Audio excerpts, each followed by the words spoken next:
ED Tamil நேயர்களுக்கு வணக்கம். இப்போ கடந்த ஒரு 2, 3 நாட்களா பார்த்தீங்கன்னா, மார்க்கெட் ஓரளவுக்கு ஸ்பெஷலா ஈக்விட்டி மார்க்கெட் ஓரளவுக்கு மேல வர ஆரம்பிச்சிருக்கு.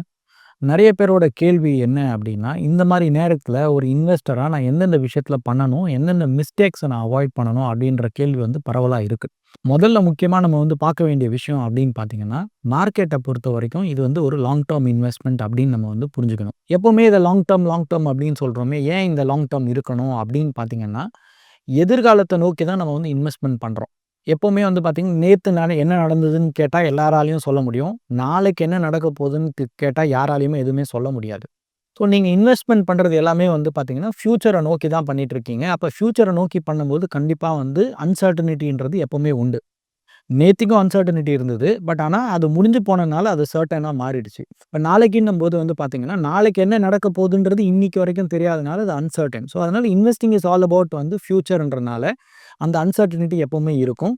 இந்த அன்சர்டனிட்டி எப்ப ஈவன் அவுட் ஆகும் அப்படின்னு பார்த்தீங்கன்னா, நீங்க லாங் ரன்ல போகும்போது இந்த அன்சர்டனிட்டிலேயே நெறைய நல்ல நாட்களும் இருக்கும். சில மோசமான நாட்களும் இருக்கும். But over a period of time பார்த்தீங்கன்னா, நல்ல நாட்களும், நல்ல விஷயங்களும் நடக்கும்போது, உங்களுடைய இன்வெஸ்ட்மென்ட் போர்ட்ஃபோலியோவும் பெரிய அளவுல வளரும். ஸோ, அதனால லாங் டெர்ம்ன்ற இது கண்டிப்பா வேணும். இப்ப இம்மீடியட்டா நீங்க பண்ண வேண்டிய விஷயம் என்னன்னா, மார்க்கெட் இறங்குச்சுன்னா முதல்ல நீங்க பேனிக் பதட்டப்பட வேண்டிய அவசியமே கிடையாது. ஏன்னா, நீங்க இன்வெஸ்ட் பண்றதுக்கு முன்னாடியே கண்டிப்பா தெரிஞ்சு தான் வந்திருப்பீங்க. இந்த பங்குச் சந்தையா இருக்கட்டும், இல்ல தங்கமா இருக்கட்டும், அது பார்த்தீங்கன்னா, டெய்லி பிரைஸ் மூவ்மெண்ட் இருந்துகிட்டே தான் இருக்கும். சில நேரம் மேல போகும், சில நேரம் கீழ இருக்கும். ஸோ, அதனால முதல்ல பட வேண்டிய அவசியம் கிடையாது. அடுத்தது உங்க போர்ட்ஃபோலியோவ எடுத்து அடிக்கடி பார்க்க வேண்டிய அவசியம் கிடையாது. இன்னைக்கு பார்த்தீங்கன்னா, இந்த digital and technology and mobile apps எல்லாம் வந்தனால, ஆல்மோஸ்ட் எல்லா விஷயமும் பார்த்தீங்கன்னா, உங்களுக்கு மொபைல்லயே பார்த்துக்கக்கூடிய அளவுக்கு பெரிய ஒரு சௌகரியம் கிடைச்சிருக்கு. ஒரு கன்வீனியன்ஸ் வந்திருக்கு. ஆனா, அத நம்ம மிஸ்யூஸ் பண்ணக்கூடாது. இப்ப எனக்கு தெரிஞ்சே நெறைய பேர் என்ன பண்ணுவாங்கன்னா, இந்த ஒரு மியூச்சுவல் ஃபண்ட்லலாம் பார்த்தீங்கன்னா, ஒரு நாளைக்கு ஒரு என்ஏவி தான் வரும். ஆனா, அதையே 5 வாட்டி பார்க்குறவங்கலாம் இருக்காங்க. இப்ப 5 வாட்டி பார்த்தீங்கன்னாலும் அந்த வேல்யூ மாறப்போறதில்ல. எண்ட் ஆஃப் த டே தான் பார்த்தீங்கன்னா, உங்களுக்கு புது என்ஏவி வரப்போது.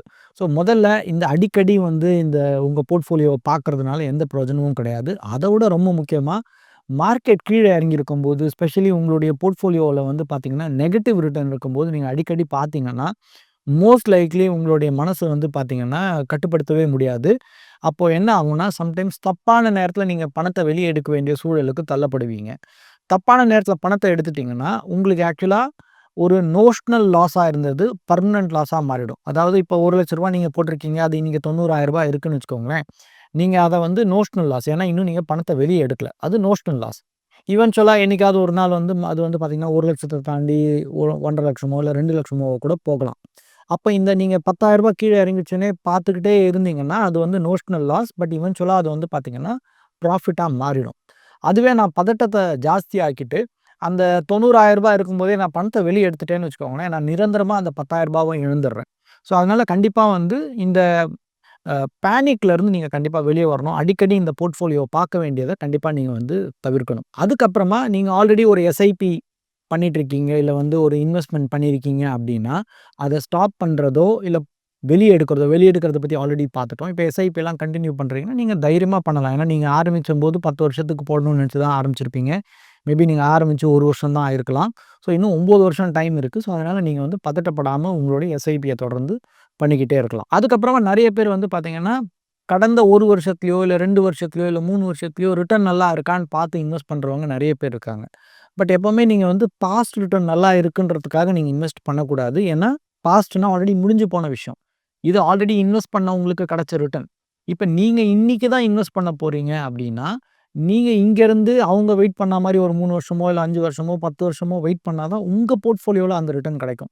ஆனா, நான் இன்னைக்கு இன்வெஸ்ட் பண்ணி அடுத்த 3 மாசத்திலேயே மார்க்கெட் நெகட்டிவ் ஆயிடுச்சு அப்டின்னு நான் பேனிக் ஆனேன்னா, கண்டிப்பா நான் பணத்த வெளிய எடுத்துருவேன். நான் கண்டிப்பா பணம் சம்பாரிக்கவே மாட்டேன். ஸோ, அதனால பாஸ்ட் ரிட்டர்ன பார்த்து இன்வெஸ்ட் பண்ணாதீங்க. நான் இன்வெஸ்ட் பண்றது அடுத்த 5 வருஷத்துக்கோ, இல்ல 10 வருஷத்துக்கோன்ற ஒரு நம்பிக்கையோட இன்வெஸ்ட் பண்ணீங்கன்னா, கண்டிப்பா உங்களுடைய ரிட்டர்ன்ஸ் பெட்டரா இருக்கும். அதுக்கப்புறமா இந்த பணம் எல்லாத்தையும் பார்த்தீங்கன்னா, ஒரே இடத்துல போடக்கூடாது அப்படின்ற பழமொழி நம்ம எல்லாருக்குமே தெரியும்.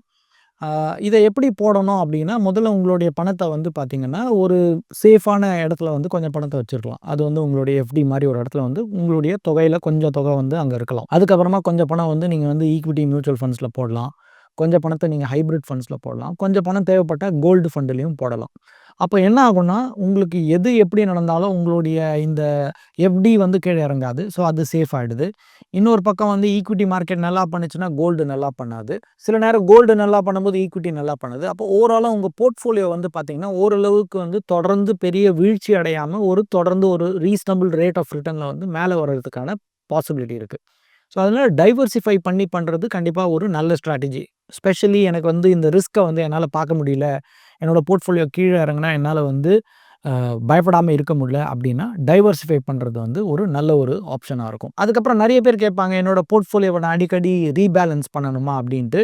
ஐடியலி நீங்க உங்க போர்ட்ஃபோலியோவ வந்து ஒரு 5லேருந்து 10 வருஷத்துக்கு எதுவுமே பண்ணாம இருந்தீங்கன்னா பெட்டர். ஸோ ரீபேலன்சிங்கோ இல்ல வந்து லுக்கிங் அட் த போர்ட்ஃபோலியோ வந்து ரொம்ப டூ ஆஃபன் நம்ம அத பண்ணிட்டே இருந்தோம்னா, ஜெனரலா நாங்க வந்து சொல்றது என்னன்னா, நீங்க வந்து போர்ட்ஃபோலியோவ ரொம்ப பக்கத்துல மானிட்டர் பண்ணீங்கன்னா, it is actually injurious two your wealth அப்படின்னு சொல்லுவோம்.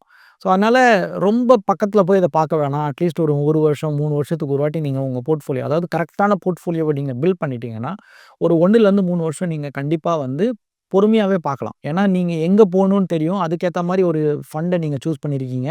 அதுக்கேத்த மாரி ஒரு அசெட் அலோகேஷன சூஸ் பண்ணியிருக்கீங்கன்னா, நீங்க அட்லீஸ்ட் முதல் 1லேருந்து ஒரு 3 வருஷமாவது நீங்க வந்து அத வந்து ஃபாலோ பண்ணீங்கன்னா தான் அதுல எண்ட் ரிசல்ட் நல்லா கிடைக்குதான்னே தெரியும். நான் ஆரம்பிச்சு ஒரே மாசத்துலயோ இல்ல 2 மாசத்துலயோ அது சரியா இருக்கா, தப்பா இருக்கான்னு பார்த்துட்டே இருந்தேன்னா, மோஸ்ட் லைக்லி நான் போய் சேர வேண்டிய இடத்துக்கு போ முடியாது. ஸோ அதனால கரெக்ட்டான ஒரு போர்ட்ஃபோலியோவ கரெக்ட்டா ஸ்ட்ரக்சர் பண்ணி ஒரு அசெட் அலோகேஷன் பண்ணிட்டீங்கன்னா, நீங்க ஆக்சுவலா பெருசா எத பத்தியும் கவலைப்பட வேண்டிய அவசியம் கிடையாது. ஸோ அதனால ப்ராடா நான் சொல்ல வர விஷயம் என்னன்னா, இந்த மாரி மார்க்கெட்டோட வாலடைலா இருக்கிற டைம்ல, இப்ப நம்ம சொன்ன சில விஷயங்கள நீங்க வந்து மைண்ட்ல வச்சுக்கிட்டு, நீங்க ஃபாலோ பண்ணீங்கன்னா, கண்டிப்பா ஒரு 5 வருஷத்துலயோ, 10 வருஷத்துலயோ நீங்க வந்து ஒரு நல்ல தொகைய, நல்ல ரிட்டர்ன்ஸ் வந்து சம்பாரிக்கிறதுக்கான வாய்ப்பு இருக்கு.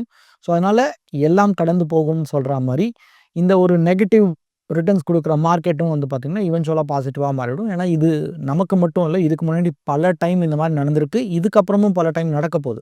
ஸோ இது வந்து முதலும் கடைசியுமான ஒரு மார்க்கெட் வீழ்ச்சியும் கிடையாது. ஸோ அதனால நீங்க தைரியமா உங்களுடைய கோல நோக்கி நீங்க பாட்டு பயணிச்சுக்கிட்டே இருந்தீங்கன்னா, மார்க்கெட் அது வேலைய செய்யும். நம்ம வேலைய செஞ்சோம்னா, இவென்ச்சுவலா நமக்கு கிடைக்க வேண்டிய ரிட்டர்ன் நல்ல ரிட்டர்ன்ஸா கிடைக்கும். ஸோ அதனால உங்களுடைய இன்வெஸ்ட்மென்ட்ட தொடர்ந்து செய்யுங்க. ஃபேமிலி ஃப்ரெண்ட்ஸ் எல்லாம் விட்டுட்டு வெளிநாட்டுல போய் ரொம்ப கஷ்டப்பட்டு பணம் சம்பாரிச்சுட்டு இருக்கீங்களா? இப்படி கஷ்டப்பட்டு சம்பாரிச்ச பணத்தை எங்க சேமிக்கிறது, எப்படி சேமிக்கிறது, எங்க சொத்து வாங்கினா கரெக்டா இருக்கும்னு, டாக்ஸை எப்படி மெயின்டைன் பண்றதுன்னு குழப்பத்திலே இருக்கக்கூடிய என்ஆர்ஐயா நீங்க? உங்க சந்தேகங்களை தீர்க்கிறதுக்காக தான் ஈடி தமிழ் எக்ஸ்க்ளூசிவான நிறைய கண்டென்ட்ஸ் எடுத்துட்டு வர போறாங்க. இதை மிஸ் பண்ணாம நீங்க பார்க்கணும் அப்படின்னா ஸ்கிரீன்ல தெரியக்கூடிய வாட்ஸ்அப் நம்பரை கான்டாக்ட் பண்ணுங்க.